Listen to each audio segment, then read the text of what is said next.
know, the trip that Lynn and I take almost every week, because we're headquartered in San Diego, is all the way across this country.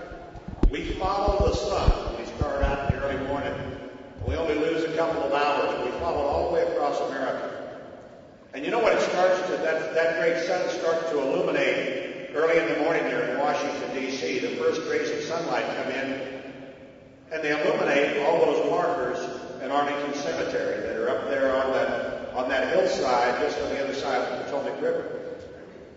And then that sunlight just illuminates the entire east coast of the United States. And you know what it shows? It starts to reflect in all the cities and the towns, all the factories and the plants and the facilities that I call the arsenal of democracy. And that's all of our industry. As you fly across this great country and you go through these big cities and the communities and you see all the places where Americans make things. And that arsenal of democracy, that manufacturing industrial base is what we use in time of peace to make our domestic products. But in time of war, we turn those facilities to making military equipment, and that helps to keep us free. And 3 times in the last century, this arsenal of democracy has saved the world for freedom. In World War II, Ford Motor Company made a bomber aircraft every 60 minutes. Chrysler made tens of thousands of tanks. We made, in the heartland centered in this territory, 36 billion yards of textiles for our troops. Well, let me tell you, a couple of years ago, as the chairman of the Armed Services Committee, when roadside bombs started to hurt our troops in Iraq, I sent our teams out to try to find a company in the United States that could make high-grade armor steel plate to put on the sides of our Humvees to protect our troops. They scoured the entire country, and we found one company left in America that could still make high-grade armor steel plate.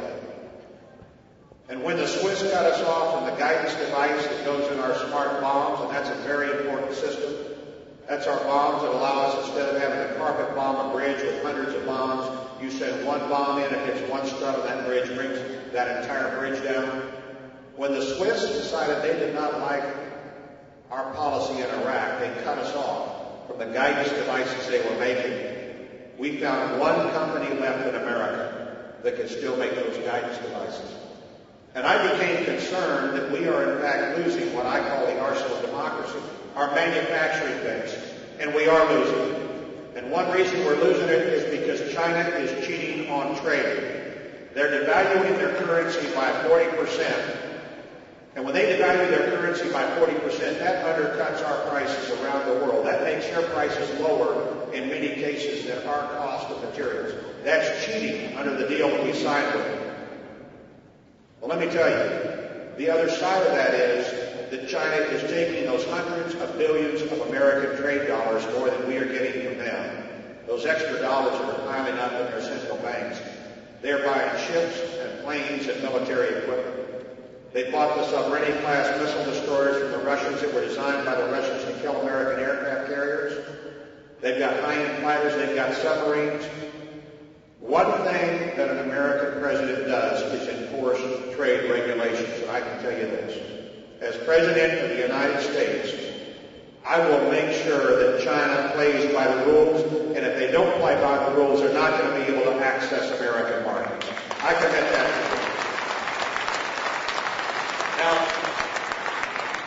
as you move across this great country, you know, one thing that you see when you get to the Southwest is you see what I call a thin green line. That's our Border Patrol. A few Border Patrolmen that guard 2,000 miles of Southwest border. A few years ago in San Diego, which was the #1 smugglers corridor in the world, where most of the illegal aliens were smuggled and most of the narcotics that came into this country was smuggled, we decided to do something about it, and I put into the law when the Republicans took control of Congress in 1994, I wrote in a mandate to build a border fence, a double fence with a road in between. We built that border fence between San Diego and Tijuana, Mexico, and we reduced the smuggling of people and narcotics by more than 90%, and the crime rate, according to FBI statistic in the city of San Diego, dropped 53% when we put that double fence up. That fence worked. In October, I wrote the law that extends that border fence across the smugglers' corridors of Arizona, New Mexico, and Texas for 854 miles. And let me tell you, we get that fence all the way across. And the President signed that, the House passed it, the Senate passed it, the President signed it. I checked on it the other day, and the Department of Homeland Security has only done 2 miles on that border fence. As President of the United States, if that fence is not up when I become President, I will finish the border fence in 6 months from start to finish. 854 miles, and I'm going to do it. And ladies and gentlemen, it takes more than walking across a border to become an American. You've got to have a heart for your country. You've got to serve your country when you're called on to serve. You have to have a heart for your fellow man. And part of the heart of our country, part of the soul of this country, is the fact that we respect life. One thing that a president does is to appoint judges, because judges have the power of life and death over our citizens. And if I see a judicial candidate who can look at a picture, a sonogram of an unborn child, and not see a valuable human being, I will not appoint that judicial candidate to the federal level.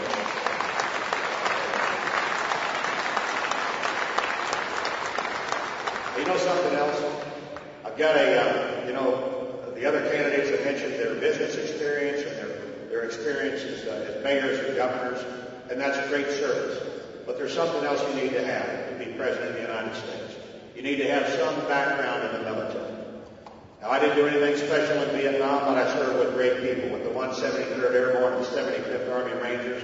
My dad served as a Marine in World War II. My son has done 2 tours in Iraq, and he's going back to Afghanistan for a 3rd tour. Incidentally, he was told by the Marines they desired the pleasure of his company 2 days after he announced for Congress himself. So he's going to run a congressional campaign, probably from Afghanistan or Iraq. But let me tell you, we believe in a strong national defense and security, and that is an important background for the Commander-in-Chief. I've been chairman of the Armed Services Committee for 4 years now. I've been on that committee for 26 years. I know what it takes to build missile defenses for this country, to ensure that the Marines have more in-strength, that there's more Marines, more Army personnel, that our troops have good equipment, that we continue to develop undersea warfare, and that as we fight those wars in Afghanistan and Iraq, we look over the horizon at new threats that may emerge from places like Korea and Iran and China. And one thing with respect to Iran, we're standing up the Iraqi army right now. When we stand up the Iraqi army, they move into the battlefield, American troops will rotate out. We'll still have a problem with Iran because they are walking down the path to develop nuclear weapons. We're doing everything we can in terms of sanctions to keep them from developing a nuclear device. But this is my commitment. As President of the United States, I will ensure that Iran never has a nuclear device. Now I want to leave you. I just want to leave you with a little message from 2 letters that I thought were kind of neat because they were written by 2 pretty special people. In 1945, a young Marine returned from the South Pacific, and he wrote these words. He said, "I think that just to be able to live with your wife and family, to be able to take care of them every day, is the greatest privilege a person can enjoy." 61 years later, another Marine returned, this time from a place called Fallujah, and he wrote these words. He said, "At some point in a dangerous environment, you forget about your own safety, and you try to keep your men safe and place your own life in the hands of God. But your family, your wife, and kids never leave your mind. Families lift our country up. They support us with fidelity, morality, faith in God, and raising the next generation of Americans." Ladies and gentlemen, that first letter was written by my father, Bob Hunter, to whom I owe everything that I am or ever will be. And the second letter was written by my son, Duncan, when he came back from Fallujah. And reflecting on those two letters, 61 years apart, I've come to the conclusion that God still loves this country. That we're still a people of faith and morality and character. And so with confidence in the goodness of the American people, with faith in God, and with the support of my family, I'm running for President of the United States. And I hope you'll join me. Thank you, and God bless you.